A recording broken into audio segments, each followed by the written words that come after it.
Hello বন্ধুরা, আসসালামু আলাইকুম। স্বাগতম জানাচ্ছি আমার চ্যানেলে। তো বন্ধুরা, আজকে ফুলকপি দিয়ে পরোটা করে দেখাবো বন্ধুরা, ফুলকপির পুর দিয়ে। তো আমি এখানে ছোট্ট একটা ফুলকপি নিয়ে নিয়েছি বন্ধুরা। আমার যতটুকু লাগবে ছোট সাইজের একটা ফুলকপি আমি নিয়ে নিয়েছি।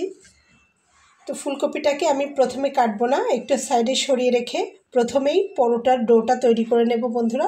তারপরে ফুলকপিটাকে প্রস্তুত করব কিভাবে দেখিয়ে দেব।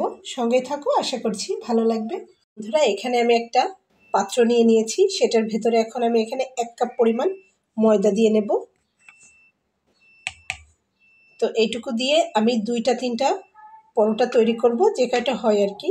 আমার যতটুকু লাগবে সেই অনুপাতে আমি এখানে নিয়ে নিয়েছি। আর এখানে আমি নিয়ে নিচ্ছি স্বাদ অনুযায়ী লবণ এবং নিয়ে নিচ্ছি 1 চা চামচ পরিমাণ চিনি।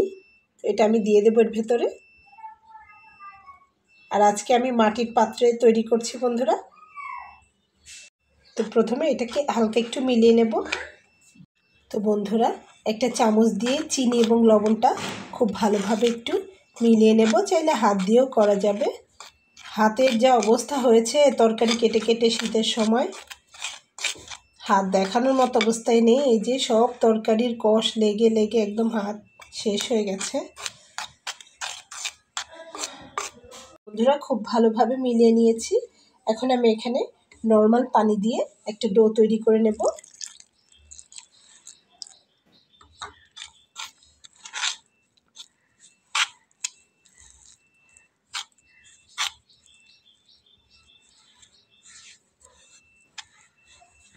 ডোটা আমি তৈরি করে নিচ্ছি। অল্প অল্প পানি দিয়ে করে নিতে হবে।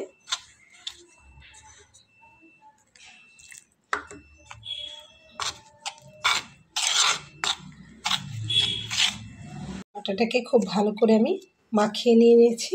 তো এখনই আমি লেচিটাও কেটে রাখছি। তো আমি একটু ছোট সাইজ করে পরোটা বানাবো, তো সেই জন্য আমি একটু ছোট করে নিচ্ছি। আপনারা চাইলে কিন্তু বড় করেও নিতে পারবেন। তো আমি এখানে 1 কাপ পরিমাণ আটা নিয়েছি, 1 কাপ পরিমাণ ময়দা আমি এখানে নিয়ে নিয়েছি। তো আমি এখানে খুব ভালো করে ময়দাটাকে মাখিয়ে নিয়ে একবারে লেচি কেটে নিচ্ছি। তো আমি খুব বেশি বড় করে তৈরি করব না, যার জন্যে 1 কাপ পরিমাণ ময়দা দিয়ে আমি এখানে 4টা লেচি কেটে নিলাম। একই সাইজের 4টা লেচি আমি এখানে কেটে নিয়েছি।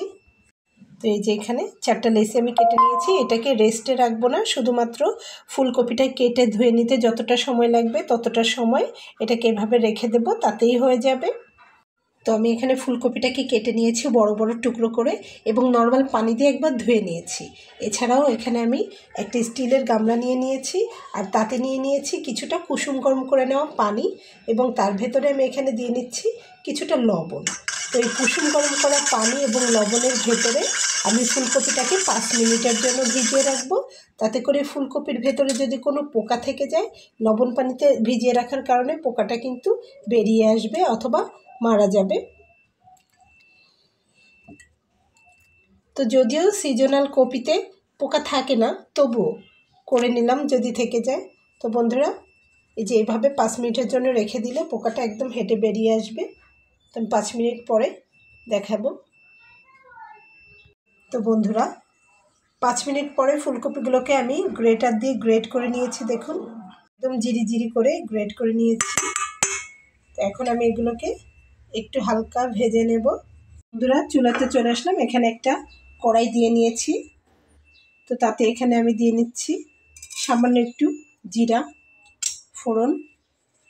তো তারপরে এখানে দিয়ে নিচ্ছি পেঁয়াজ কুচি করে নেওয়া।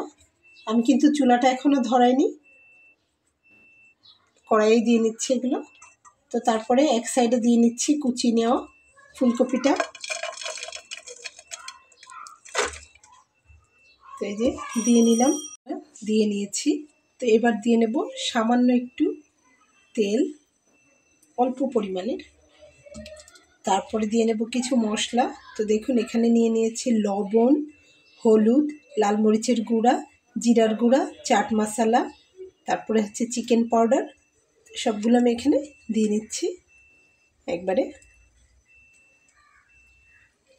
তো চুলাটাকে আমি জ্বালিয়ে দিয়েছি। এখানে কোনো পানি টানি কিচ্ছু ব্যবহার করা যাবে না। জাস্ট এইটুকু তেল দিয়ে এটাকে একটু নেড়ে চেড়ে খুব ভালোভাবে ভেজে নেব বন্ধুরা।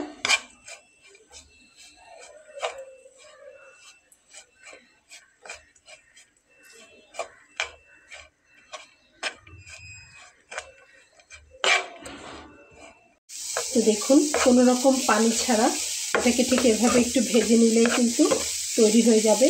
আর দেখতে মনে হবে একদম ডিমের ঝুড়ো করে নেওয়া। আর এখানে কিন্তু শুধুমাত্র গুঁড়া ঝাল ব্যবহার করা হয়েছে সামান্য পরিমাণে, আর কোনো ঝাল কিন্তু ব্যবহার করব না, কাঁচা মরিচও না এবং চিলি ফ্লেক্সও না। এভাবে বেশ নেড়ে চেড়ে 10 মিনিটের মতো রান্না করলে রান্নাটা কমপ্লিট হয়ে যাবে বন্ধুরা। 10 মিনিটে আমার এটা তৈরি হয়ে গেছে। তো নামিয়ে নেওয়ার আগে এখানে আমি বেশ কিছুটা ধনিয়া পাতা উপর থেকে দিয়ে এটার সঙ্গে মিলিয়ে নেব।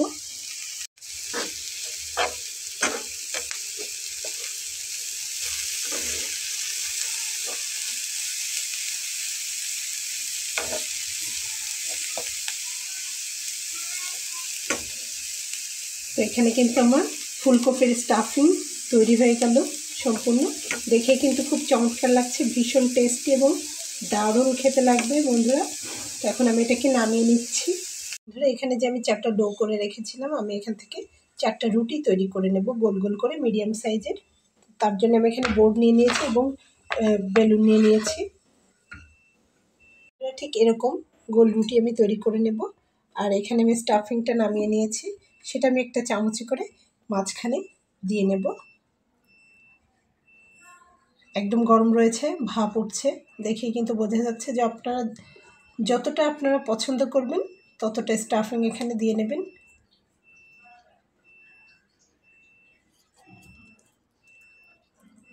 তো আমি পরোটাগুলোকে একটু ছোটো সাইজ করে তৈরি করব, সেজন্য আমি অল্প করে দিয়ে নিলাম।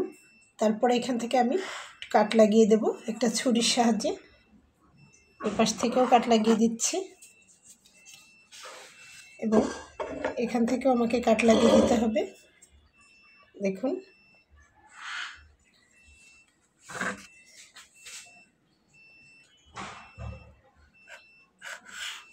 আমি কাট লাগিয়ে দিয়েছি। এখন আমি এগুলোকে ফোল্ড করে নেব। একটা ফোল্ড হয়ে গেল, অন্য একটা ফোল্ড আমি দিয়ে নিলাম এবং লাস্ট এই ফোল্ডটা দিয়ে নিলাম।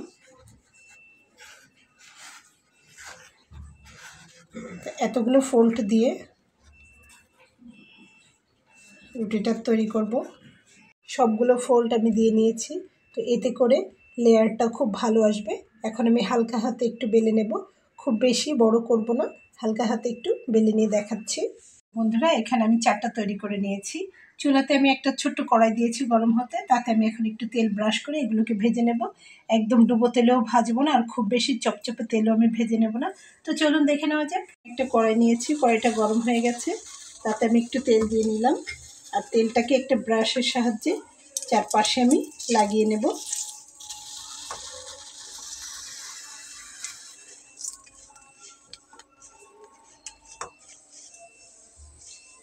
তো আমার তেলটা একটু বেশি পড়ে গেছে, আর একটু কম হলে ভালো হতো। এখন আমি পরোটাটা দিয়ে নেব। তো বন্ধুরা একটা একটা করে ভেজে নিতে হবে, হালকা হালকা করে ভেজে নিলেই কিন্তু ফুলে একদম ঢোল ঢোল হয়ে যাবে।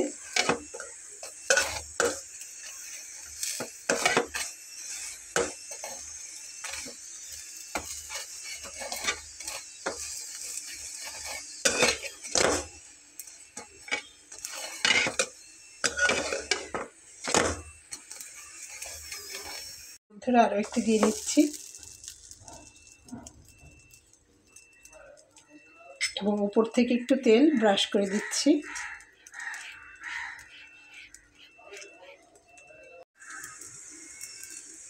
দেখুন এই সাইডে একটু তেল ব্রাশ করে দিচ্ছি, এভাবে দিয়ে ভেজে নেব উল্টে পাল্টে।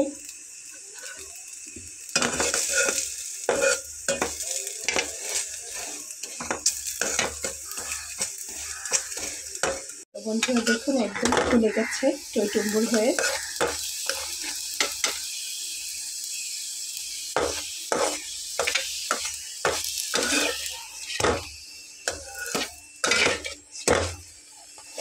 তো আমার ভেজে নেওয়া হয়ে গেছে, আমি নামিয়ে ফেলবো। তো বন্ধুরা আমার ভেজে নেওয়া হয়ে গেছে ফুলকো ফুলকো এই ফুলকপির পরোটা আপনাদের কেমন লাগলো অবশ্যই কমেন্ট সেকশানে এসে জানাতে ভুলবেন না বন্ধুরা। আজকের মতো বিদায় নিয়ে চলে যাচ্ছি। তো আমি আশা করছি রেসিপিটা আপনাদের ভালো লেগেছে। রেসিপিটি যদি ভালো লেগে থাকে তাহলে আমার এই ছোট্ট চ্যানেলটিকে সাবস্ক্রাইব করে সঙ্গে থেকে যাবেন বন্ধুরা। দেখা হবে পরবর্তীতে নতুন কোনো রেসিপি নিয়ে, সেই পর্যন্ত ভালো থাকবেন। আল্লাহ হাফেজ।